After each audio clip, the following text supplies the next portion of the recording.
करीब 10 सप्ताह के लॉकडाउन के बाद देश अब अनलॉक 2.0 की ओर बढ़ रहा है, लेकिन कोरोना वायरस संक्रमण की चपेट में आने वाले मरीजों की संख्या हर दिन नया रिकॉर्ड बना रही है। पिछले 24 घंटों में कोविड-19 के 19,906 नए मामले सामने आए, जो एक दिन में सबसे ज्यादा हैं।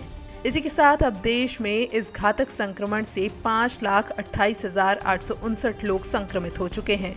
वहीं सक्रिय मामले 2,03,051 हैं, जबकि ये वायरस अब तक 16,095 लोगों की जान ले चुका है। हालांकि अब तक 3,09,713 लोग ठीक भी हुए हैं। देश में सबसे ज्यादा मामले महाराष्ट्र में हैं। यहाँ कोविड-19 के एक दिन में रिकॉर्ड 6,368 नए मामले सामने आने के साथ ही संक्रमितों की संख्या बढ़कर 1,59,133 हो गई है। इन बढ़ते मामलों को देखते हुए ही महाराष्ट्र के मुख्यमंत्री उद्धव ठाकरे ने ये साफ कर दिया है कि प्रदेश में अब 30 जून के बाद भी लॉकडाउन नहीं हटाया जाएगा। उन्होंने आगे कहा कि लॉकडाउन में धीरे धीरे ढील दी जाएगी। महाराष्ट्र के बाद सबसे ज्यादा मामले राजधानी दिल्ली में हैं।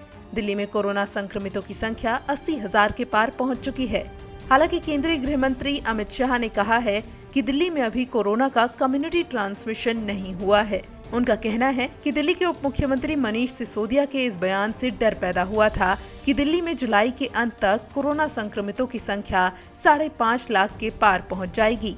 मैंने इसकी 3 सबसे सीनियर अफसरों से बात करी है, डॉक्टर पॉल, ICMR के अध्यक्ष डॉक्टर भार्गव और डॉक्टर गुडेरिया से।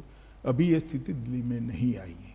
ऐसी स्थिति इसलिए दिखाई देती थी क्योंकि करे हुए टेस्टों में 30% पॉजिटिव आते थे, मगर वो इसलिए आते थे कि आप अंतिम समय में ही टेस्ट में ले जाते थे।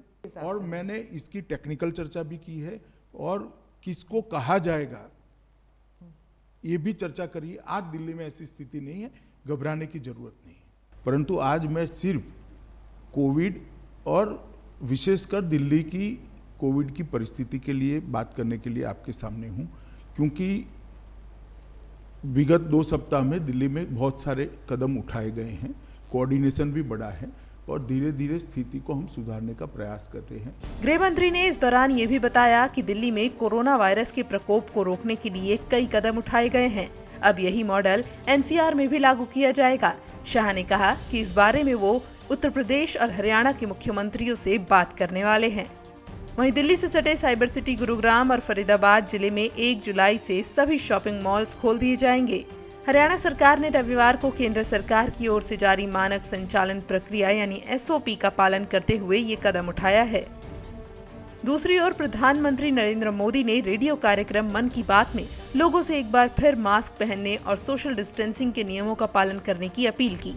PM मोदी ने कहा कि लॉकडाउन से ज्यादा हमें अनलॉक में सावधानी बरतनी है। आपकी सतर्कता ही आपको कोरोना से बचाएगी। साथियों, लॉकडाउन से ज्यादा सतर्कता हमें अनलॉक के दौरान बरतनी है। आपकी सतर्कता ही आपको कोरोना से बचाएगी। इस बात को हमेशा याद रखिए कि अगर आप मास्क नहीं पहनते हैं, 2 गज की दूरी का पालन नहीं करते हैं या फिर दूसरी जरूरी सावधानियां नहीं बरतते हैं, तो आप अपने साथ साथ दूसरों को भी जोखिम में डाल रहे हैं। कोरोना वायरस के बढ़ते संक्रमण पर लगाम लगाने के लिए गुवाहाटी में 28 जून की आधी रात से पूर्ण लॉकडाउन की भी घोषणा कर दी गई है। इसको लेकर बाजारों में काफी भीड़ उमड़ गई। लोग जरूरी सामान खरीदने के लिए बाजार पहुंच आए। बता दें कि पूरे कामरूप जिले में 14 दिनों के लिए लॉकडाउन लागू किया जा रहा है। कामरूप के अलावा राज्य के सभी शहरी इलाकों में वीकेंड में लॉकडाउन लागू किया जाएगा। उधर मणिपुर के CM N बीरेन्द्र सिंह ने बताया है कि उन्होंने राज्य में 1 से 15 जुलाई तक यानी 15 और दिनों के लिए लॉकडाउन को बढ़ाने का फैसला किया है। वहीं झारखंड और पश्चिम बंगाल में तो पहले से ही 31 जुलाई तक के लिए लॉकडाउन लागू कर दिया गया है। बात करें दुनिया भर में फैले कोरोना वायरस के संक्रमण की, तो फिलहाल अमेरिका ही कोरोना संक्रमण से सबसे ज्यादा प्रभावित है। अमेरिका में 24 घंटे में 40,000 से ज्यादा नए मामले सामने आए हैं।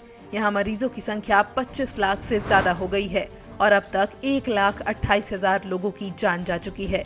वहीं दुनिया भर में कोरोना संक्रमितों की संख्या बढ़कर 1 करोड़ को पार कर गई है, जबकि इस जानलेवा वायरस की चपेट में आने से 5 लाख से ज्यादा लोगों की जान गई है। हालांकि एक अच्छी बात यह है कि पूरी दुनिया में अभी तक कोरोना वायरस से संक्रमित 54,58,359 लोग ठीक हुए हैं।